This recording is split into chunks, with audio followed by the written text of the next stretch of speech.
Assalamualaikum warahmatullahi wabarakatuh.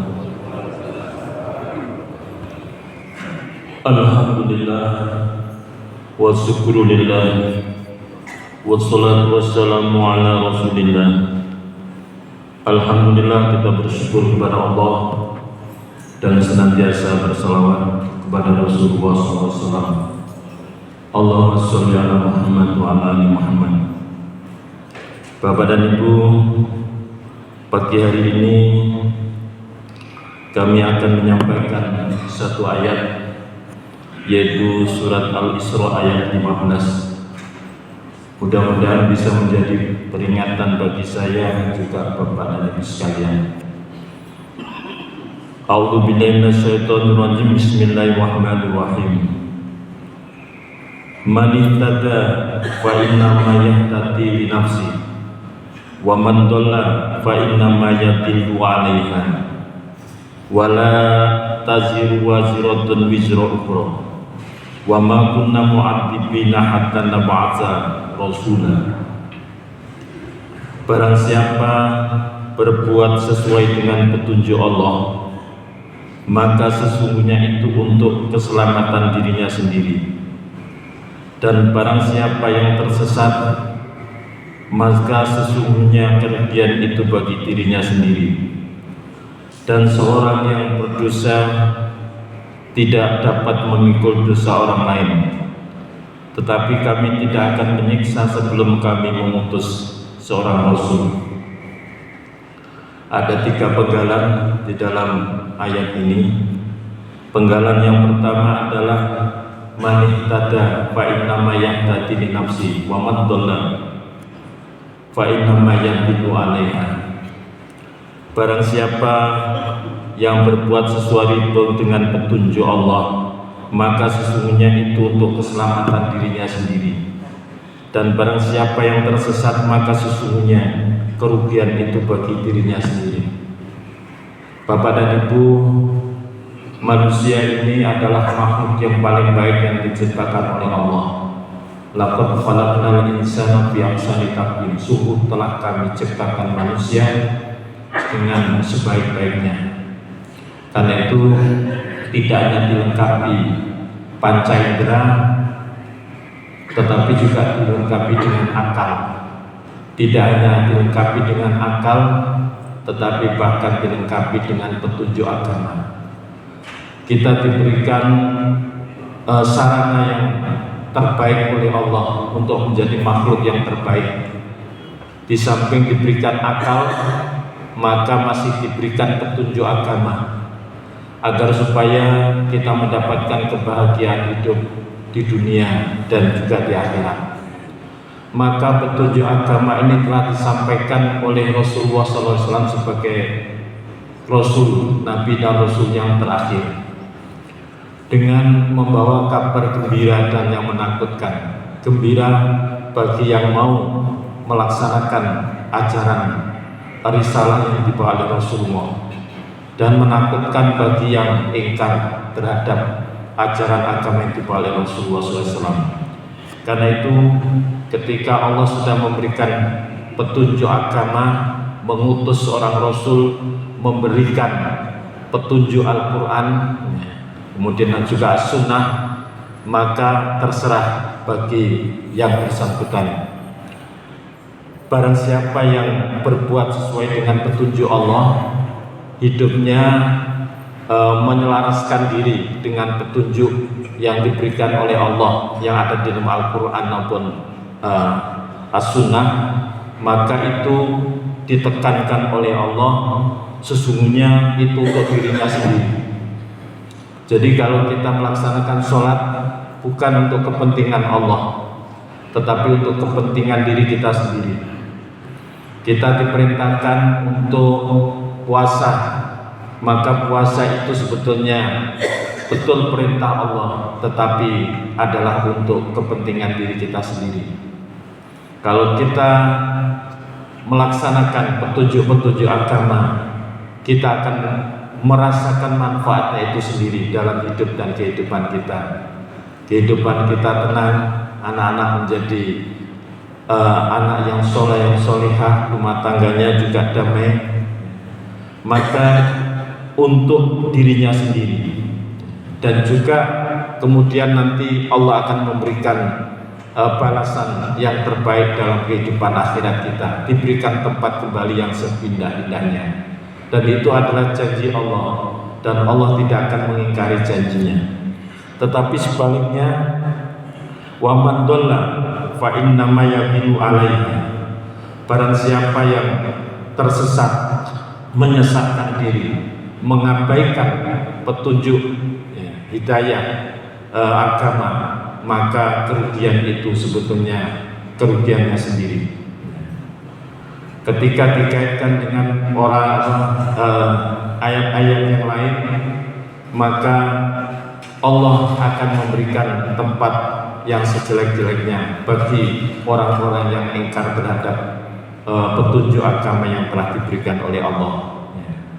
Bahkan ketika orang itu kemudian dimasukkan ke dalam neraka, maka yang pertama kali ditanyakan itu adalah, apakah dulu kamu tidak pernah menerima hidayah, menerima petunjuk agama?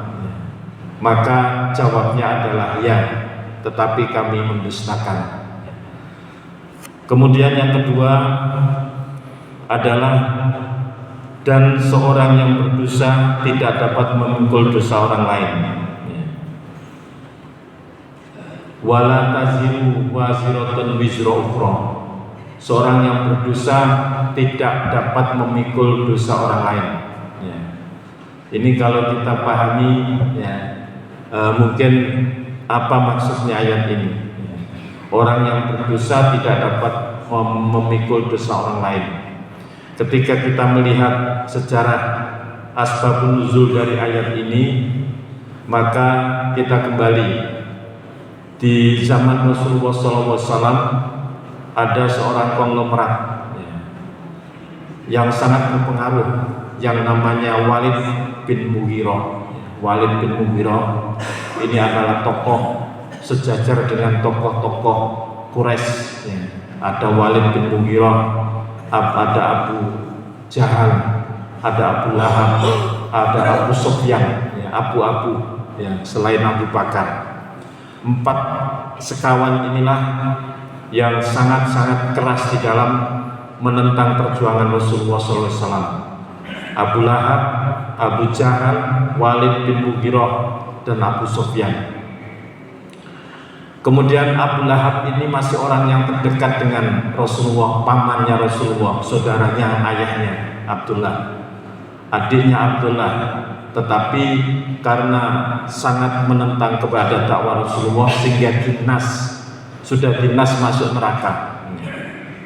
Tabbat yada abi lahabi wa tab ma aghna anhu maluhu wa ma kasab, saya selana ronda talak.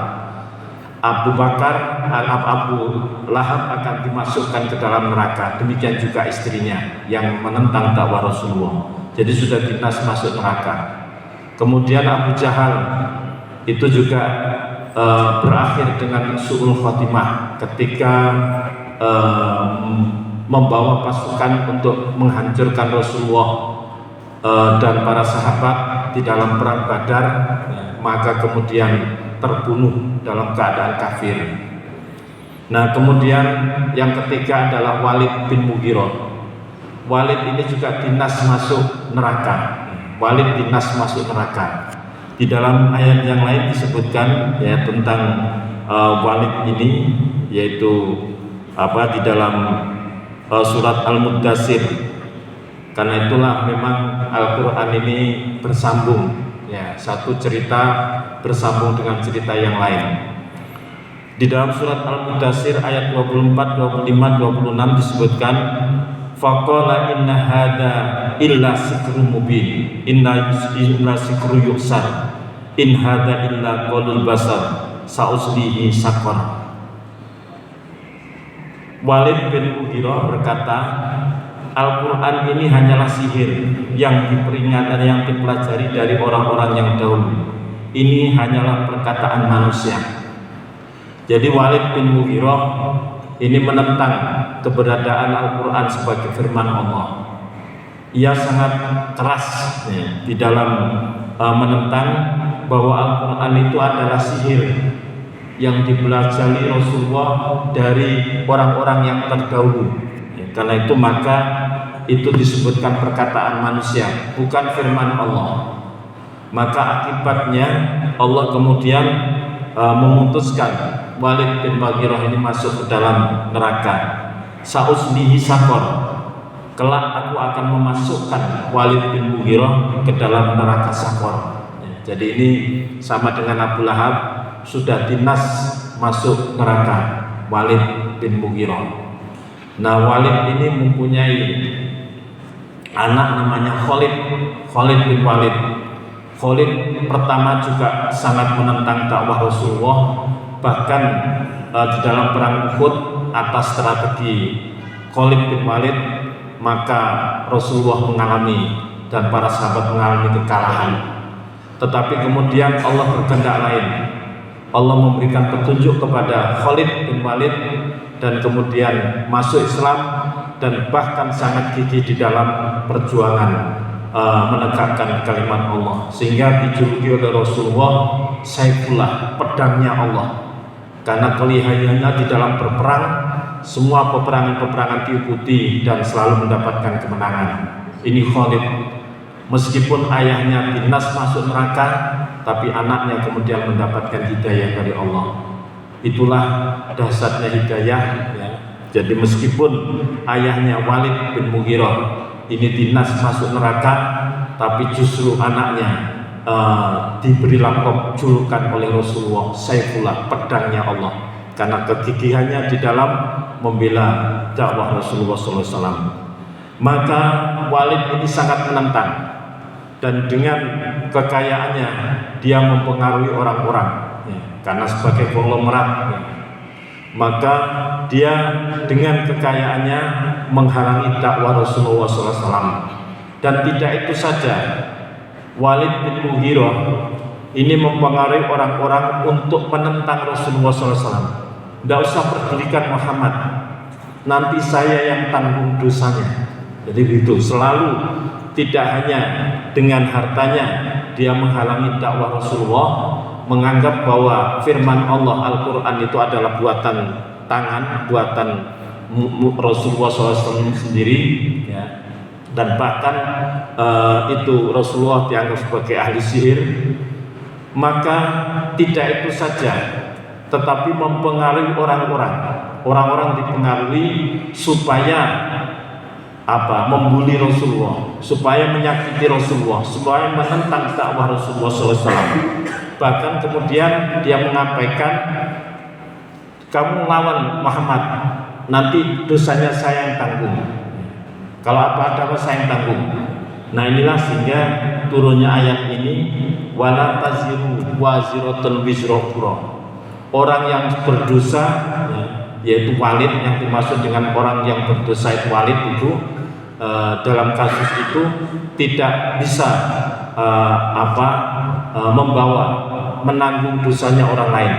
Jadi dia berpendapat, kamu melawan Muhammad, nanti saya tanggung dosanya. Maka kemudian ditegaskan oleh Allah, wala taziru waziratun wizra ukhra. Seseorang yang berdosa tidak bisa menanggung dosa orang lain. Yang bisa adalah seseorang yang berdosa kemudian apabila menyuruh orang lain untuk berbuat dosa, maka orang yang berdosa itu tetap dia menanggung dosanya sendiri. Tapi orang yang menyuruh berdosa ini mendapatkan dosanya orang itu. Jadi dapat dosa dua kali. Tapi orang yang disuruh itu tidak lepas dari perbuatan dosa. Ini keadilan Allah Subhanahu wa taala.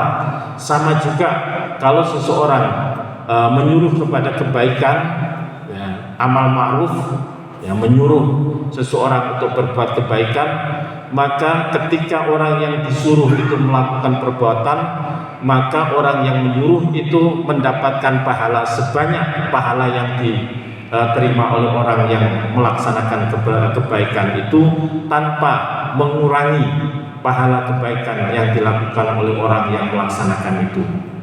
Karena itulah maka Allah Subhanahu wa taala berfirman dalam surat Ali Imran, wal takum minkum ummatun yad'una ilal khair wa ya'muruna bil ma'ruf wa yanhauna 'anil munkar wa ulaika humul muflihun. Jadilah kamu sekelompok orang, jadilah kamu suatu golongan, kelompok orang yang sangat gemar di dalam mengajak kepada kebaikan, amar ma'ruf nahi munkar, mengajak kebaikan dan mencegah kemungkaran. Wa ulaika humul muflihun, dan itulah kelompok orang-orang yang mendapatkan keberuntungan. Jadi kalau kita ingin mendapatkan keberuntungan, maka kita gemar untuk mengajak kepada kebaikan dan mencegah kemungkaran sesuai dengan kemampuan kita masing-masing. Ada orang yang mampu dengan kekuasaannya ya kekuasaannya. Kalau dulu di Surabaya itu setiap hari pendai seluruh Surabaya bertahun-tahun, mungkin berpuluh-puluh tahun mengajak untuk menjauhi perbuatan-perbuatan perzinahan, tapi hanya sebatas ucapan. Tetapi ketika kemudian ada seorang wali kota, Bu Risma, yang dengan SK-nya, dengan SK kekuasaannya menutup lokalisasi-lokalisasi yang ada di Surabaya, maka dengan satu orang dengan kekuasaannya, maka semua tertutup. Jadi masing-masing itu adalah mengajak kebaikan dan mencegah kemungkaran dengan kemampuannya masing-masing. Kalau mampunya dengan kekuasaan bagi yang pemegang kekuasaan, maka dengan kekuasaannya, dengan tangannya. Tetapi kalau hanya mampu dengan ucapannya, bahkan kalau mampu hanya sekedar mengajak, maka masing-masing adalah ada keinginan itu agar supaya menjadi orang yang beruntung. Maka kemudian Walid bin Mughirah tadi mengajak orang berbuat kejelekan, maka ditegaskan oleh Allah, orang yang melakukan kejelekan tadi adalah dia menanggung sendiri, sedangkan yang mengajak berbuat kejelekan dia mendapatkan kejelekan dua kali, kejelekannya sendiri dan kejelekannya orang yang melakukan. Seringkali anak-anak muda kadang-kadang mengajak temannya, ayo minum-minum, nanti yang saya tanggung dosanya. Itu di dalam konsep Islam ditegaskan dalam surat Al-Isra tidak bisa. Wala taziru waziratun wizra ukhra. Orang yang berdosa tidak akan bisa mengambil beban orang yang berdosa, orang yang berbuat dosa, yang diajak dosa. Maka dia mendapatkan dosa dua kali, dosanya dan dosa mengajak untuk berbuat dosa. Tetapi orang yang berdosa tidak bisa lepas dari perbuatannya sendiri. Karena itulah maka tadi disebutkan wa man dhalla fa inna ma yadillu 'alaiha. Barang siapa yang tersesat berbuat kejahatan, maka sesungguhnya kerugian itu bagi dirinya sendiri. Dan seorang yang berdosa tidak dapat memikul dosa orang lain. Bapak dan Ibu, karena itulah masing-masing kita nanti punya hidup sendiri, diberikan umur sendiri, sejarah kehidupan kita masing-masing berbeda, catatan masing-masing berbeda, dan masing-masing bertanggung jawab sendiri di hadapan Allah Subhanahu wa taala. Ketika kita dikumpulkan di padang mahsyar, kemudian dihadapkan Allah untuk menerima catatan, maka kita tidak bisa menolong siapa-siapa. Seorang ayah tidak akan bisa menolong anaknya, seorang anak tidak bisa menolong ayahnya, maupun seorang suami tidak bisa menolong istrinya. Masing-masing sendiri berhadapan di hadapan Allah. Ketika kemudian kita dimasukkan ke dalam surga, dan kemudian keluarga kita juga sama-sama senantiasa berbuat baik, taat kepada Allah, maka kita bertemu dengan keluarga kita. Tetapi di dalam proses menghadapi di hadapan Allah, di dalam menghadapi timbangan di hadapan Allah, maka itu masing-masing sendiri. Kemudian yang ketiga, wa ma kunna mu'adzibina hatta nab'atsa rasula. Wa ma kunna mu'adzibina hatta nab'atsa rasula. tetapi kami tidak akan menyiksa sebelum kami mengutus seorang rasul. Di dalam ayat yang lain, yaitu surat An-Nisa ayat 165, karena Al-Quran itu berkait terus ya. Maka Allah berfirman, rusulan mubasyirina wa mundirina li'alla yakuna linnasi 'ala Allahi hujjatun ba'da rusul wa kana Allahu azizan hakima. Rasul-rasul itu adalah sebagai pembawa berita gembira dan pemberi peringatan. Jadi semua rasul-rasul itu mengajarkan ajaran tauhid dengan membawa dua kabar yang menggembirakan dan menakutkan. Menggembirakan bagi umatnya yang mempercayai, meyakini, mengimani, dan kemudian melaksanakan risalah yang dibawa oleh tauhid yang dibawa oleh Rasul itu. Dan kabar yang menakutkan bagi yang tidak taat kepada ajaran tauhid yang dibawa oleh Rasul itu. Ini dijelaskan dalam surah An-Nisa ayat 165. Mengapa Allah Subhanahu wa taala mengutus setiap umat seorang rasul? Walaqad ba'asna fi kulli ummatin rasulan an ibudullaha wastanibu taghut. Sungguh telah kami utus tiap-tiap umat itu seorang rasul. Walaqad ba'asna fi kulli ummatin rasulan. Apa tugasnya? Yaitu bertauhid, hanya menyembah kepada Allah dan menjauhi sesembahan kepada taghut, sesembahan selain Allah. Karena itulah maka rasul-rasul itu banyak. Nabi disebutkan dalam tafsir itu ada 124.000 nabi diutus oleh Allah.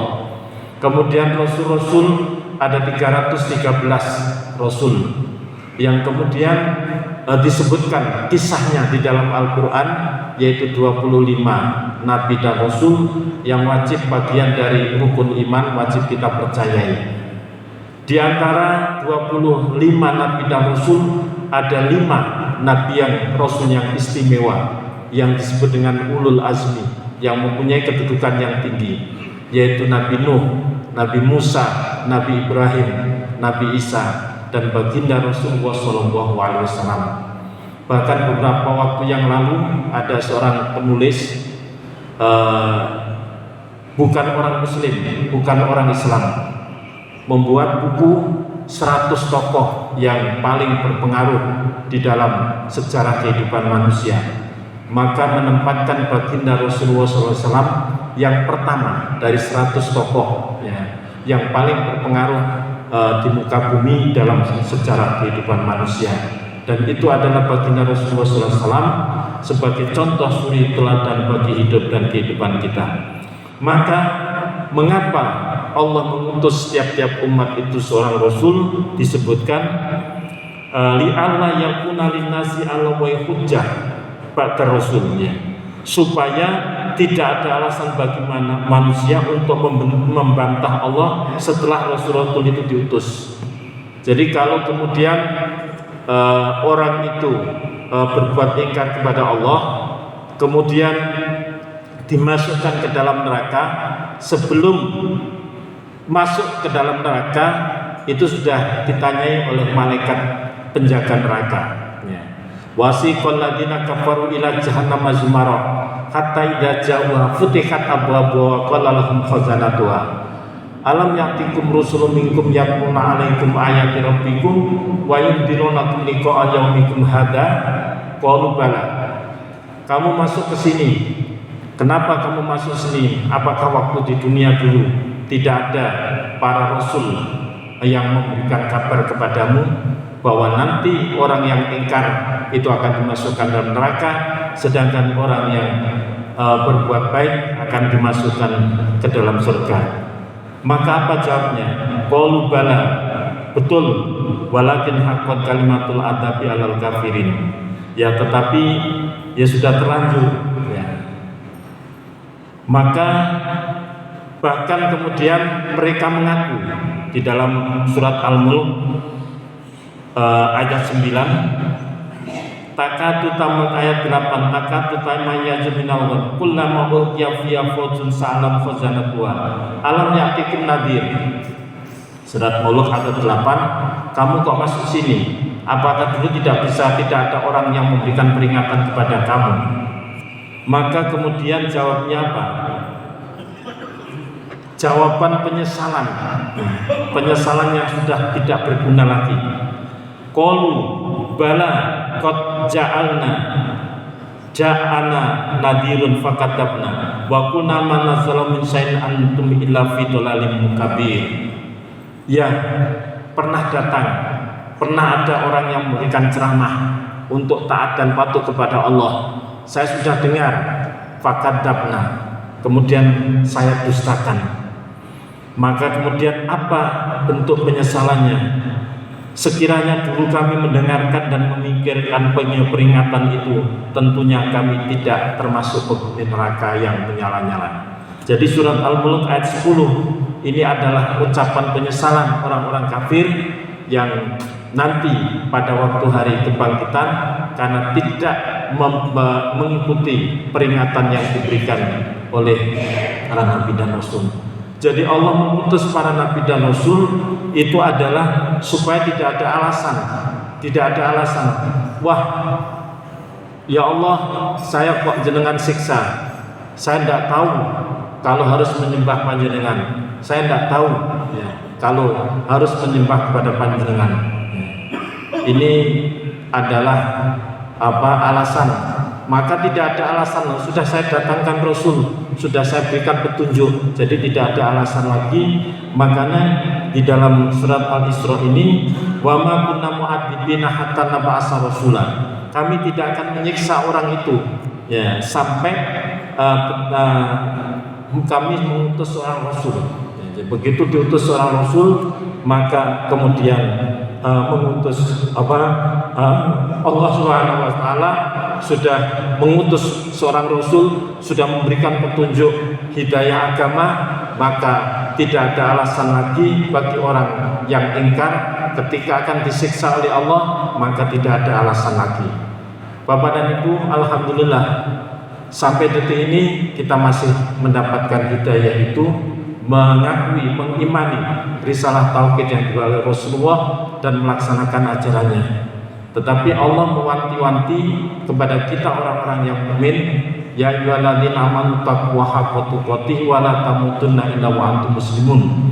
Dan jangan kamu mati kecuali dalam keadaan yang beriman, muslim. Kullu mauludin yuladu 'alal fitrah fa abawahu yuhawwidanihi aw yunasirani aw yumajisanihi. Setiap orang dilahirkan dalam keadaan fitrah bertauhid. Yang menjadikan orang itu tidak bertauhid adalah kedua orang tuanya.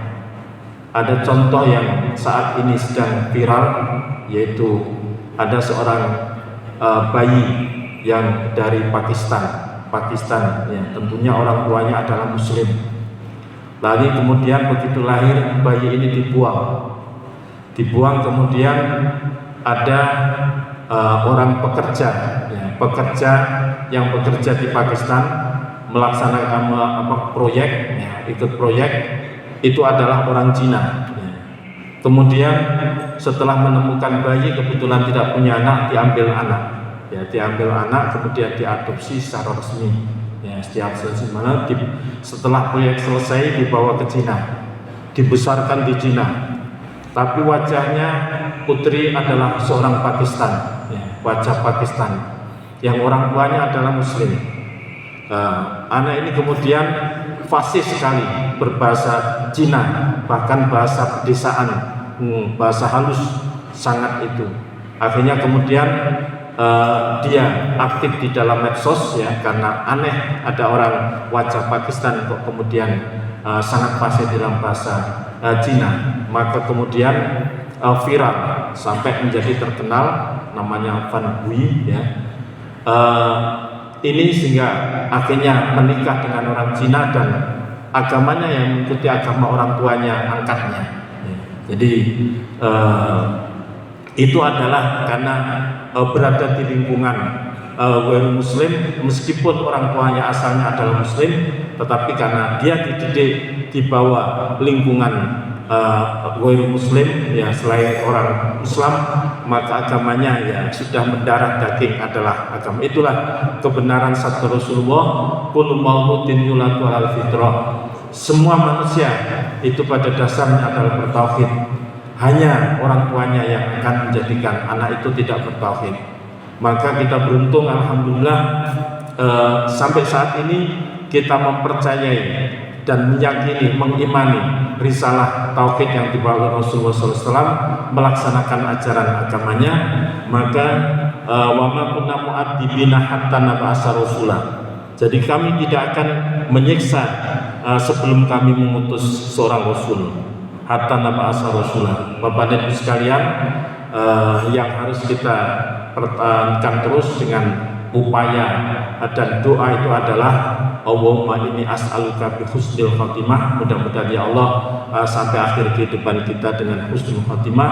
Dengan demikian insya Allah Allah akan memberikan kabar gembira dan akan memberikan tempat kembali yang sebaik-baiknya. Allah tidak akan mengingkari janjinya. Mudah-mudahan ada manfaatnya. Nasrul minna wa fathul alim. Assalamualaikum warahmatullahi wabarakatuh.